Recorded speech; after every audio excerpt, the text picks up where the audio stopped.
আমরা সম্পর্কে 3 ভাই। উনি হচ্ছে আমার বড় ভাই, আমি হচ্ছে মেজো, আমার হচ্ছে ছোট।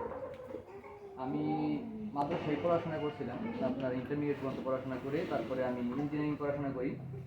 তারপর আমি সুইডেনে যাই পড়াশোনা করতে, মাস্টার্স করার জন্য। আমি ওই জায়গায় থাকি, এখন সুইডেন থাকি। তো আমাদের উদ্দেশ্য হচ্ছে এই যে মাদ্রাসাটা, এটা কিন্তু আমাদের প্রথম মাদ্রাসা না। আমাদের প্রথম মাদ্রাসা হচ্ছে আপনার চট্টগ্রাম, ঠিক আছে, ওই জায়গাতে। এবং আমাদের দ্বিতীয় মাদ্রাসা এটা, তৃতীয় নাম্বার মাদ্রাসা আমাদের ফরদাবাদ করার প্ল্যান আছে আমাদের। তো বড় সড়ো করে মাদ্রাসা করার প্ল্যান আছে। আমাদের উদ্দেশ্য হচ্ছে যে আপনার যতদিন আল্লাহ হায়াত দিচ্ছে পৃথিবীতে, ততটুকু আমরা তো হাফেজ, কোরআন হাফেজ তৈরি করবো। একজন হাফেজ যখন সে তৈরি হবে, এখানে সাপোজ ধরেন 20 জন হাফেজ আছে। যদি তারা 20 জন হাফেজ হয়, এই 20 জন থেকে একটা পর্যায়ে 100 জন হবে। 100 জন তারা আবার কি শিক্ষা দেবে, তারপরে আবার তারা ওই হাফেজগুলো আবার কি করবে, আরো হাফেজ তৈরি করবে, ঠিক না?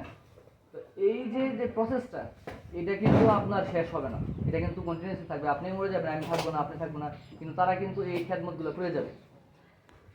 সেই ক্ষেত্রে এই যে এখানে কি বলছে, এখানে যে ফারুক হুজুর বলতেছেন যে এটা সূরা আর রহমানের আয়াত তেলাওয়াত করছেন যে আর রহমান আল্লামাল কোরআন খলাকাল ইনসান।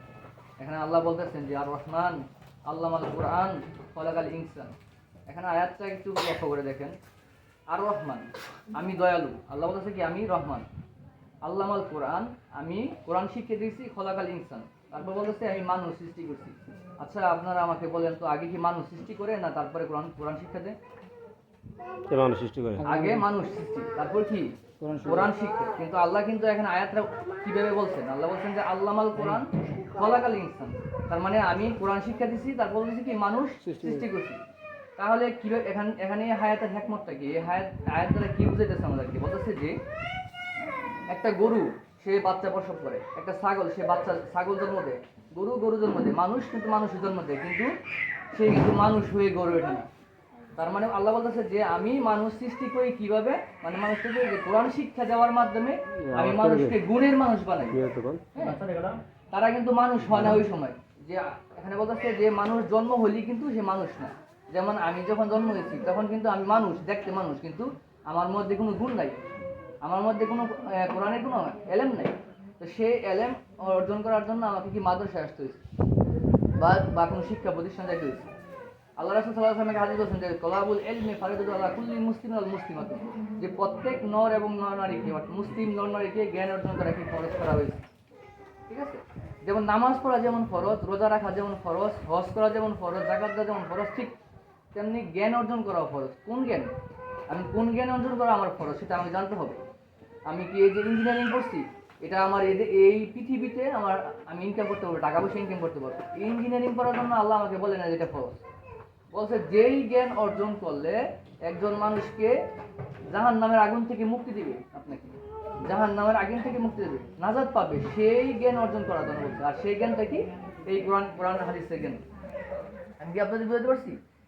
তাহলে এখন শুনেন, আপনাদের যে বাচ্চা, আপনারা যারা আসছেন, বাচ্চারা আপনাকে দিচ্ছেন, তারা কিন্তু অনেক সময় অনেক ধরনের বাহানা করতে পারে যে আমি আজকে স্কুলে মাদ্রাসা যাব না, যে আমার এই সমস্যা সেই সমস্যা, এই ধরনের সমস্যা দেখা দিতে বলতে পারে যে আমার জ্বর আসছে। কিন্তু হ্যাঁ, আপনারা দেখবেন জ্বর স্বাভাবিক বা যে কোনো সমস্যা হতে পারে, কিন্তু সমস্যাগুলো আপনারা তাদেরকে এই সমস্যাগুলোকে ধরে রাখবেন না। তাদেরকে আপনারা সমস্যাগুলোকে উপেক্ষা করে যে কোনোভাবে মাদ্রাসা পাড়ায় দিবেন। মাদ্রাসা যদি না পারতাম, মাদ্রাসা পাড়ালে সে যদি বসেও থাকে, মনে করেন পড়লো না, সে বসে থাকলো, আরেকজন পড়তে সে শুনতেছে, কিন্তু বাসা যদি থাকে সে মোবাইল টিপলে, টেলিভিশন দেখবে, অন্য একজন তারা ডাক দিবে, অন্য একটা বাচ্চা ডাক দিবে, এই জিজ্ঞাসা আমরা খেলাধুলা করি, ঠিক আছে? কারণ এইসব যারা কোরআনের খেদমতে আসে বা কোরআন শিক্ষা করতে আসে, তাদের পিছনে শয়তান অল টাইম ঘোরাফেরা করে। শয়তান কিন্তু আপনি দেখেন না, শয়তান কিন্তু মানুষের মধ্যে শয়তান আছে, ঠিক আছে? মানুষ রূপী শয়তান আছে। যেমন মনে করেন কোনো বাচ্চা যদি তারা নিয়ে যায় এখান থেকে, যে আসো আমরা একটা খেলতে যাই আজকে, বা ওই জায়গাতে আজকে টিভিতে সিনেমা দেখতেছে বা যাচ্ছে, এটাও কিন্তু শয়তানি কাজই করতেছে, ঠিক না? সে মানুষ রূপে শয়তান হয়ে তাকে ধোঁকা দিতে আসছে, ঠিক আছে? শয়তান যে সবসময় ওই কিনা ভূত জিন এই ধরনের হবে সেটা না, বুঝছেন? তা আপনাদের হচ্ছে আপনাদের ছেলে মেয়েদেরকে আপনারা সবসময় মাদ্রাসায় পড়ায় দেবেন। আরেকটা জিনিস হচ্ছে যে আপনারা যারা বর্তমানে অভিভাবক আছেন, তারা কিন্তু আপনারা আরো আপনাদের যে ফ্রেন্ড বা যাদেরকে যারা মাদ্রাসায় পড়াতে চায় তাদেরকে বলবেন যে হ্যাঁ, তোমার একটা বাচ্চাকে মাদ্রাসায় পড়াবে। আমাদের এখানে 20 জন 25 জন ছাত্র আছে, আমাদের প্রয়োজন আরো বেশি, 20-50 জন ছাত্র। এখান থেকে এই যে মাদ্রাসা বা প্রতিষ্ঠানটা দেওয়া হচ্ছে এখানে কিন্তু আমাদের কোনো প্রফিটের জন্য আমরা দিই নেই, কথা বলছেন যে আমরা কোনো এখানে বিজনেস করবো বা এই ধরনের কোনো আপনাদের ছেলে মেয়েদেরকে মানুষ করবো সেই জন্যই, এবং ঈদের উসিলায় যাতে আল্লাহ আমাদেরকে নাজাত দেয়, কালকে আমাদের যদি নাজাত দেয় সেই ব্যবস্থায় আমাদের সেই উদ্দেশ্যে আমাদের এই মাদ্রাসা করা। ইনশাআল্লাহ যতদিন বেঁচে থাকি মাদ্রাসা করেই যাবো যতদিন মানে আল্লাহ হায়াত দিয়ে আছে, যতদিন আল্লাহ হায়াত দিচ্ছে ততদিন করেই যাবো, আপনাদের খেদমত করে যাবো। আপনাদের উচিত আপনাদের ছেলে মেয়েদেরকে যাতে আপনারা মাদ্রাসায় সঠিকভাবে পাঠাবেন, ঠিক আছে? এখানে আরেকটা আয়াত বলি কোরআনে আল্লাহ বলতেছেন যে وَلَنَبْلُوَنَّكُمْ بِشَيْءٍ مِنَ الْخَوْفِ وَالْجُوعِ وَنَقْصٍ مِنَ الْأَمْوَالِ وَالْأَنفُسِ وَالثَّمَرَاتِ وَبَشِّرِ الصَّابِرِينَ الَّذِينَ إِذَا أَصَابَتْهُم مُّصِيبَةٌ قَالُوا إِنَّا لِلَّهِ وَإِنَّا إِلَيْهِ راجعون।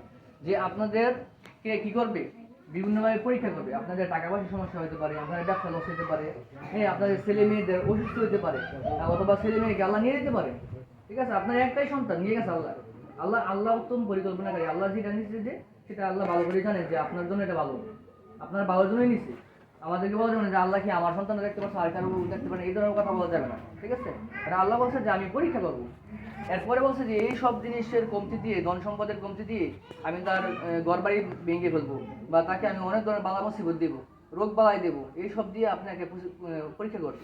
তারপরে যদি যে বলবে যে আল্লাহ, তারপরে যারা সবর ধারণ করবে, হ্যাঁ ধৈর্য তাদেরকে বলছে এইসব পড়ার পরে যে কল ইন্না লিল্লাহি ওয়া ইন্না ইলাইহি রাজিউন, যে এত কিছু করার পরও যদি তারা বলে যে হ্যাঁ আমরা শুধু আল্লাহর জন্য এবং তার নিকটে ফিরে যেতে হবে, এই এই এই সবরটা সবসময় ধৈর্য ধারণ করতে হবে আমাদের, ঠিক আছে?